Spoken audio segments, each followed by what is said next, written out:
Okay. 1, 2. Oh, hold on, we have a dog. Oh.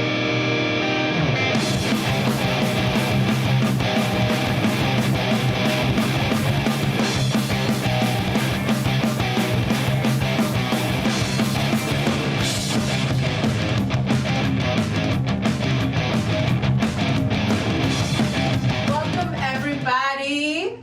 It's Coach Stepsy here, and we are here with Sonia Erika and Tres Danova, coming to you as Death is a Business to talk to you about our new album, Spring Moon. Okay, we're very excited. It took a long time to get here. We're going to tell you all about it. We're going to spin this bottle, and what? And whoever it lands on will get a question. Okay. And once they answer the question, they will spin the bottle and ask the next person it lands on a question. Let's do it. Let's do it. Okay, I'm gonna kick us off. Okay, I'm gonna ask you a question. I'm just kidding. It's me. So I asked myself a question. Ooh, I love that. Let's look at our list of questions. How did you write the poem? That's a good question. Yeah. Wait, so tell us about this poem. In what track will people find this poem? Yes. So this is a last minute addition to Spring Moon. By the way, how many tracks are there? There are 3 tracks. So Taxi Cab It's the first track of the album. is the first track of the album, and so it's a part of Taxi Cab. So how did I write this poem? So we started with the idea from Alex. Yes, actually. Alex It was inspired Alex. this whole project. He was Which he then listening, rejected. which he was then, and he was like, no. He almost didn't let us complete this part of No, the project. But he- I'm very happy that he came around. Yeah, you have. Even though it's more work because we have been working on this album for How long? 3 years? 3 years. How many years? We started it in February of 2021. So, But we started recording like February 2021, Peru. Okay, yes. yes. It's been a long time. So this is like the last cherry on the top Yes. of the album. Yes. And it was inspired by you, Alex. You brought the idea to us. Yeah. And Can you share the idea that that's a brought great us question. here? And then I'll share the poem. It's all connected. The idea for the poem came from Lupe Fiasco because his album The Cool has a spoken word poem about the concept of being cool. I love that. And if y'all have not heard that track, find it wherever you listen to music because that was a big inspiration for this beautiful, powerful poem that you then ended up writing. Yes. And the question, how did I write this poem? So I started with, we were having a meeting for Eat Me, and we were like, okay, this idea came from Alex, how do we make it real? What do we want this poem to talk about? And we wanted to talk about the movements that inspire us. We wanted to talk about how do we keep our fires alive? So we wrote down some words in the mural board. Wrote down Spring, Black Lives Matter, Que se vayan todos. Que se vayan todos, Free Palestine.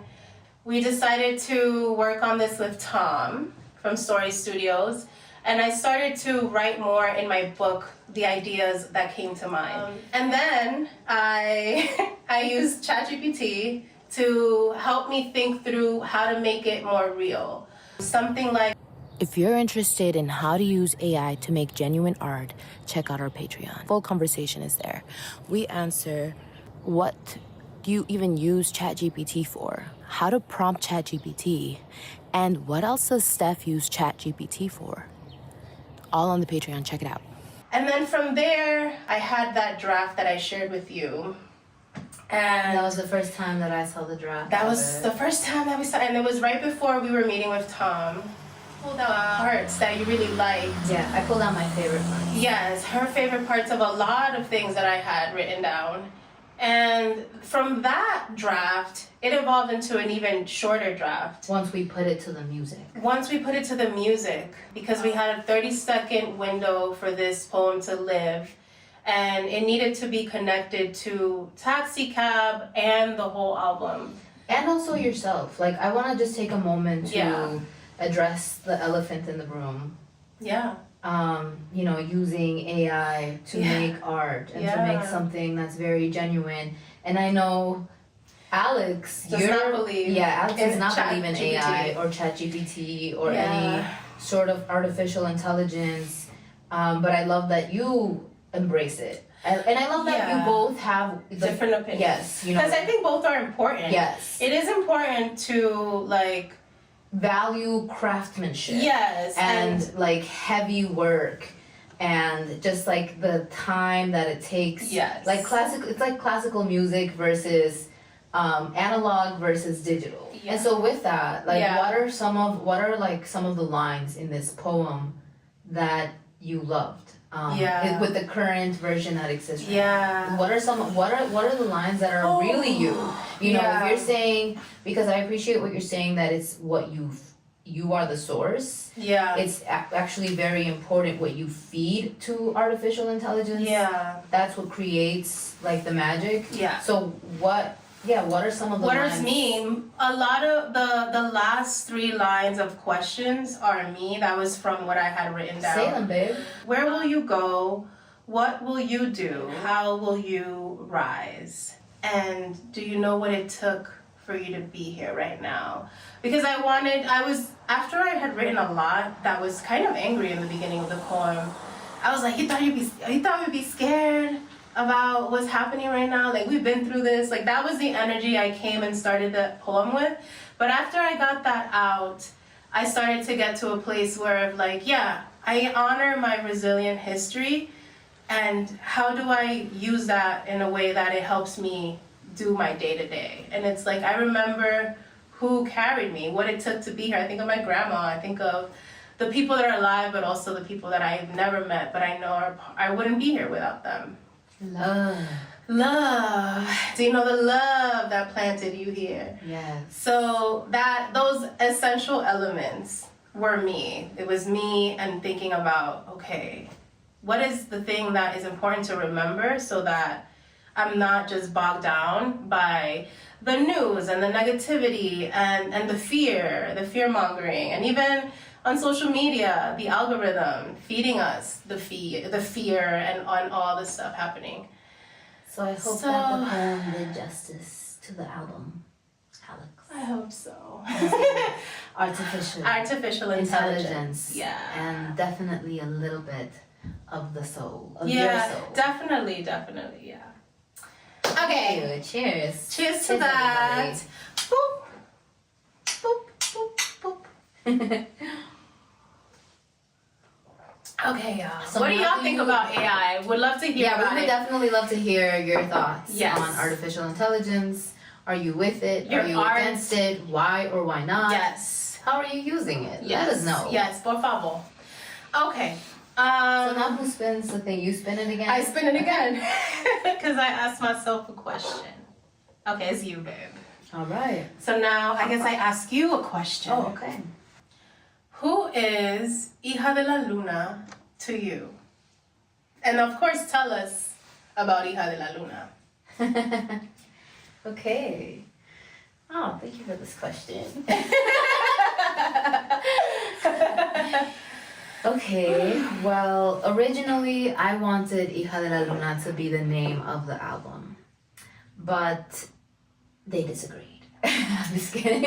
We did disagree. Yes, tell us why. I mean, how dare they? you tell them your reasons. Because I thought that most U.S. music listeners wouldn't be able to pronounce it or understand what it meant. And I agree with that. And I also felt like I like just the song to have that name. And the album is like the container of so much, not more, but other parts of the story too. Yeah, it was weird to me when they said that because Papaya, the album, the Mexico album, is named after the single Papaya. So it's like, why not? I didn't even think about that. That's a But good point. it's okay because we got to where we got, and hopefully y'all will get to hear why we chose the name Spring Moon. But Hija De La Luna is the third song of the album, And it's just a very special song because it was written while we were in Peru. And it was actually inspired by one of our fights. The best music is inspired by madness. But also inspired by my journey and by my family and by the birth of Amalia, who is actually going to be in the music video of Hija De La Luna.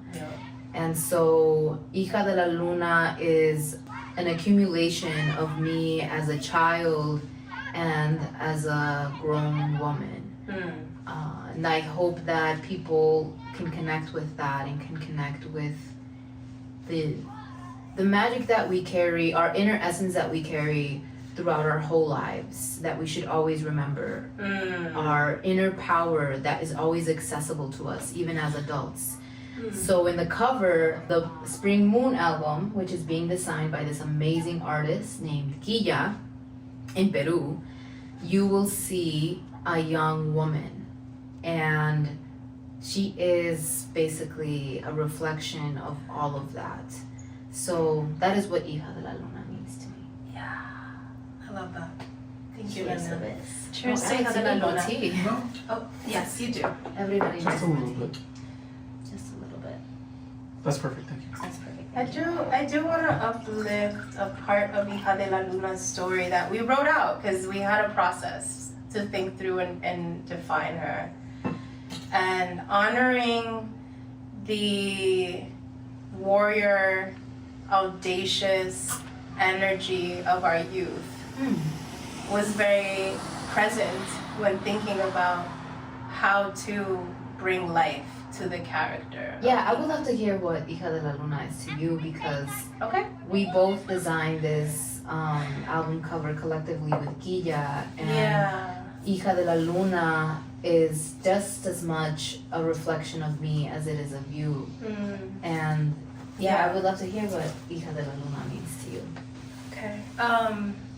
Well, I think that's a big part of Hija De La Luna's energy is like, don't forget, you know, it's so funny. You and I both in high school had this vision of being a mom with many different baby daddies. And I think that's so funny and so dope because I had never met another woman or young woman, right? Like we were teens thinking that. And I was like, oh my God, what? Like this, it was like one of the things I was like, oh, you're like totally my family.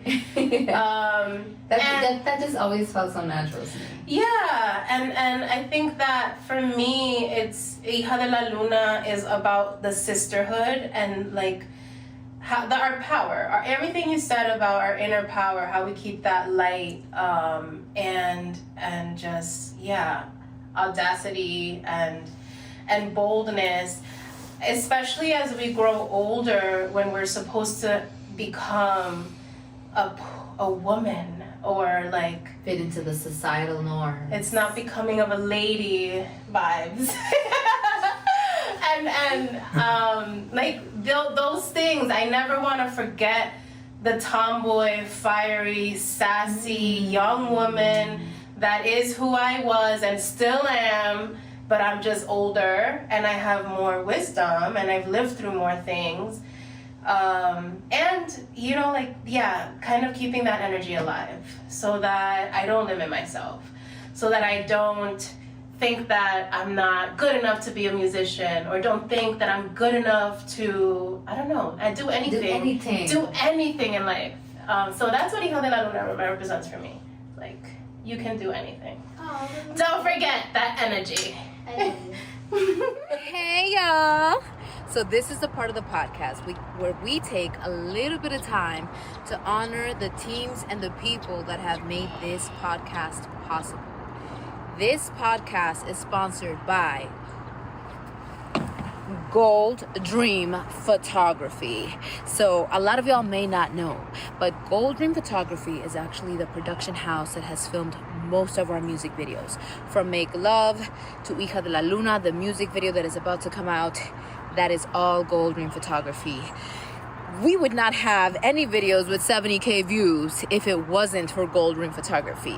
So whether you're looking for a wedding photo shoot, quinceañera, sweet 16, bautizo, or even just a photo shoot, a family photo shoot with you and your puppy, contact Gold Ring Photography. They travel all over the States, and honestly, they make capturing beautiful moments so easy and so effortlessly. Thank you so much, Gold Ring Photography. Enjoy the rest of the show, y'all. Okay, babies. Okay, so now I spin it? Yes, you spin it. Okay. Here, we'll move this out so that people can see we're not cheating. We're not cheating, no. That's Alex. How is that Alex? Because he's over there. Okay. Okay, Nanita, here you go. Yes, thank you. Okay.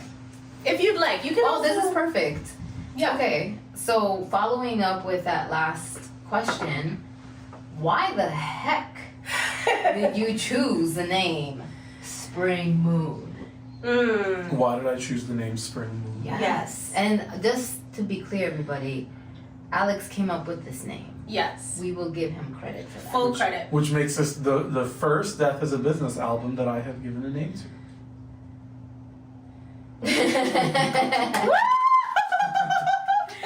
Okay, tell us, how did you choose this name, and how did you convince us to go with this name? Well, I was actually I was on the plane to California. We don't need to get into why, but I was on the plane to California, and I was listening to Lupe Fiasco, and it had been a long day, and I was very tired.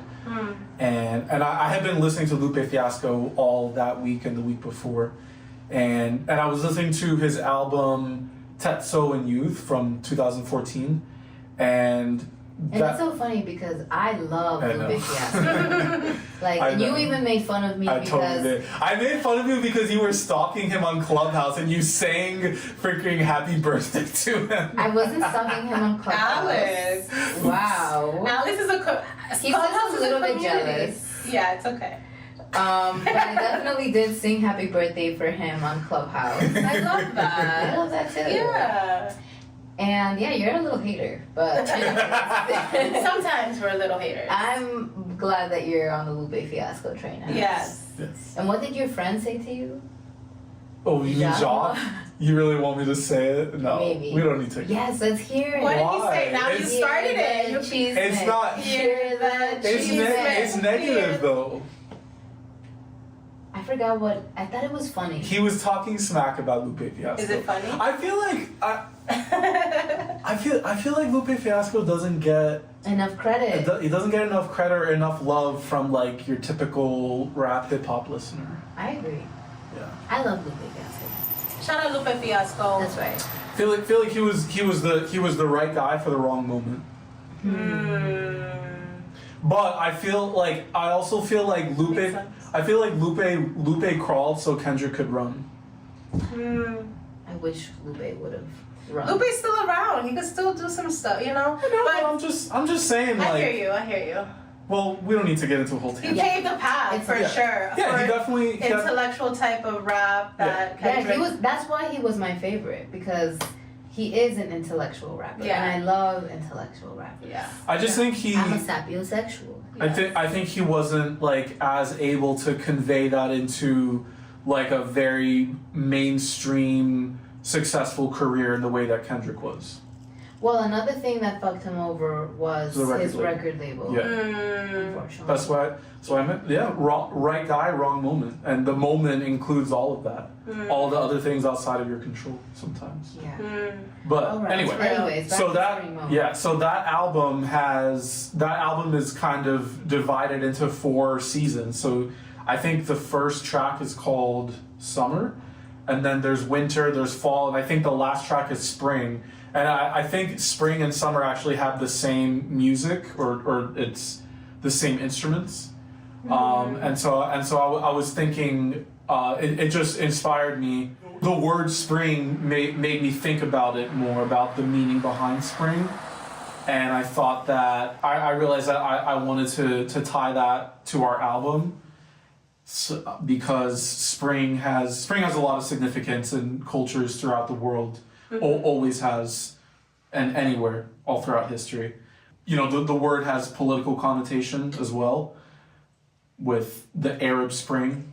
So that's another use of the word.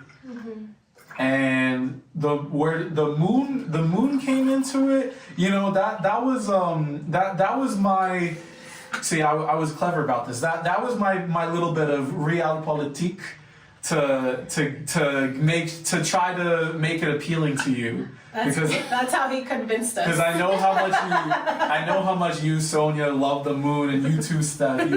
You both love the moon, and you always talk about the moon. And so I said, okay, let's put these two ideas together. And I was smart. like, I think she'll go. I think they'll go with it. Our strategic brother. Originally, when you shared it with me, I was like, what? No, this is not it. So I was convinced when you were on board. And we had our meeting. But also you hadn't shared the context. You were just like, spring moon, think about it. And I was like, Yeah, but once you shared all of that, it just became very powerful and beautiful. And I love how you connected to Arab Spring, to these political movements that then show up in your poem. Yes. Because that's part of the magic.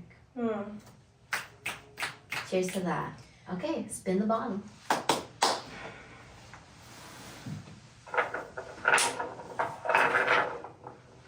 Sonia. Okay, ask the question. Oh. How does this album differ from other work that we've done, previous work?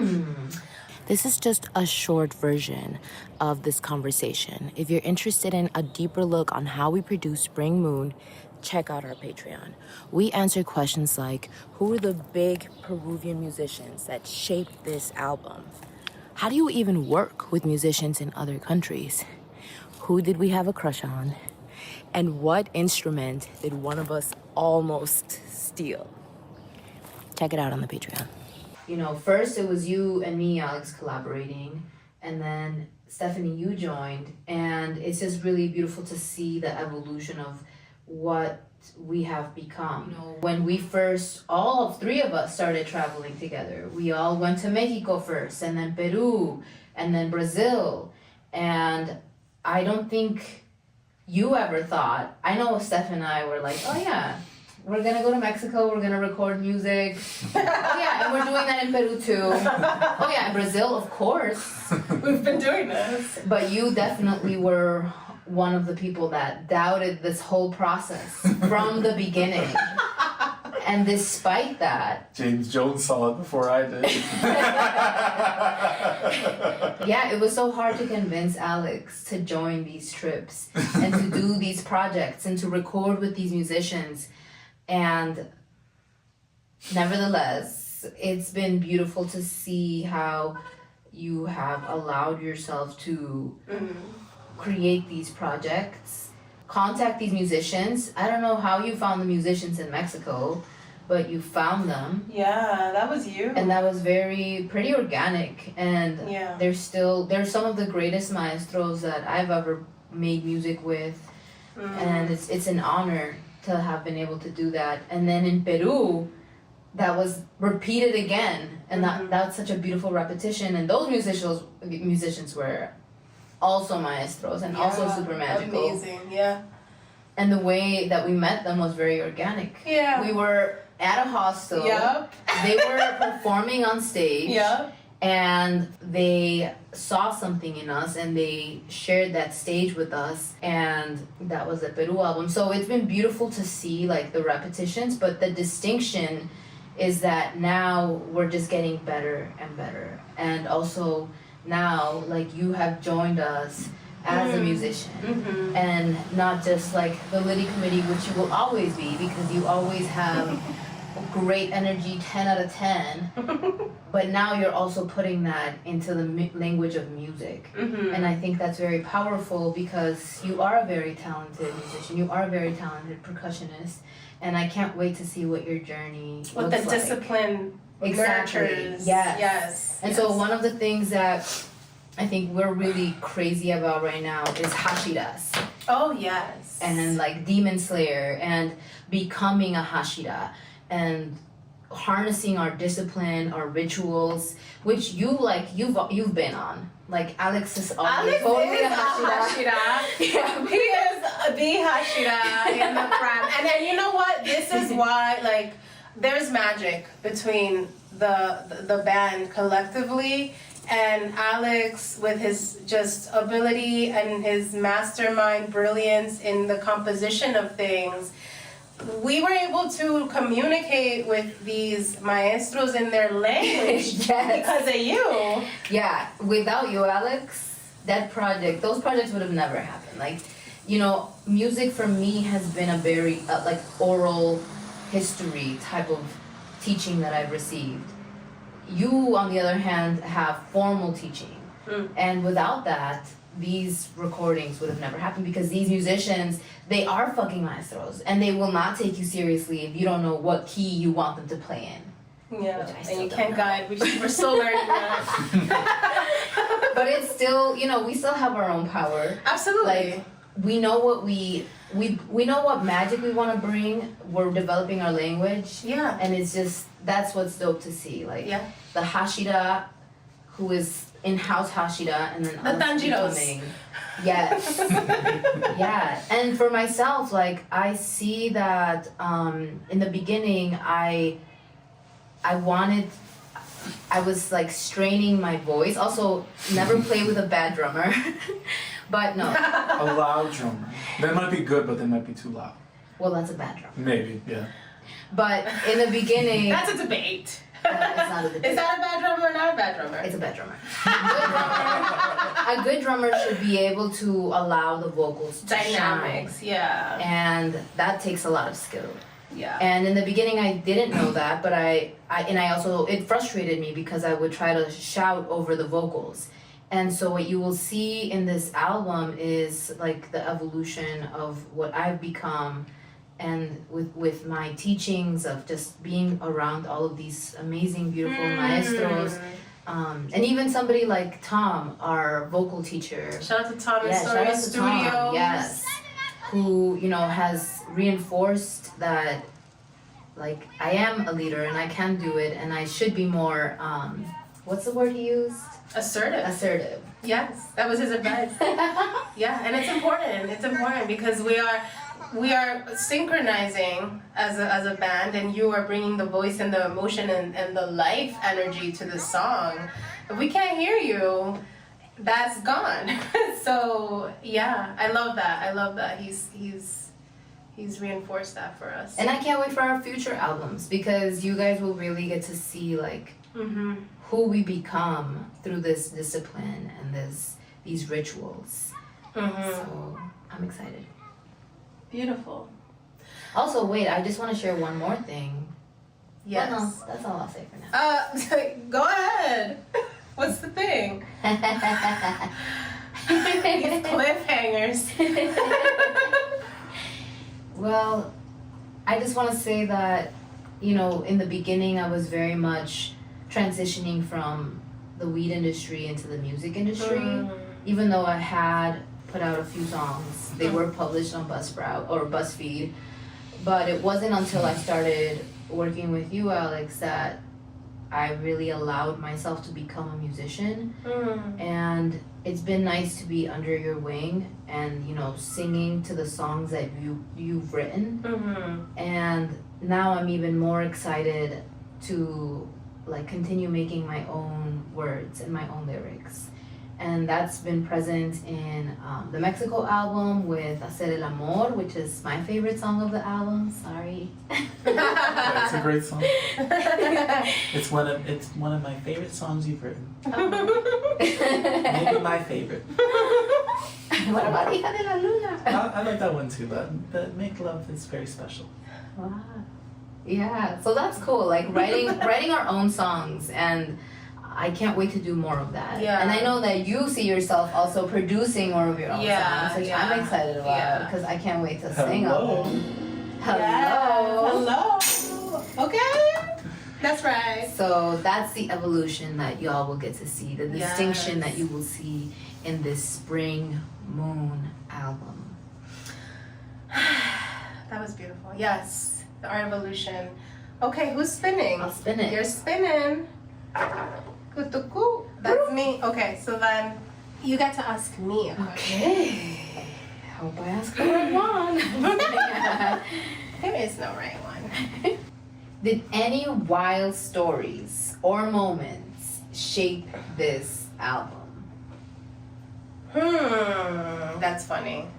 I don't know, there's a lot of little white stories. I think the first thing that came to mind was that after the recording was finished in Cusco was when we had our fight and split our ways. Heartbreaking. Okay, that was a tough conversation. If you're interested in navigating conflict, check out our Patreon. We tell you what happened, lessons learned, how to work in a group, in a band, or also if you just want to know the chisme. It's all on the Patreon. It was crazy. I mean, it was beautiful too. I learned a lot about my own boundaries, my own needs, how to travel together in a better way. From that separation, like I missed meeting your parents. Oh yes, because they came. They came after, which is your homeland. So you know the whole reason that we do these trips is because we are going back to our motherland. Yes, like it's wild the beautiful web of community that we've built from those trips. Peru, I felt very good physically. Like I have beautiful pictures. I feel like my skin was glowing. We were eating fruit every breakfast. We were eating amazing fruits. We were having lucuma, milkshakes. Shout out to lucuma. Which we thought was like the ugliest. It is the ugliest fruit.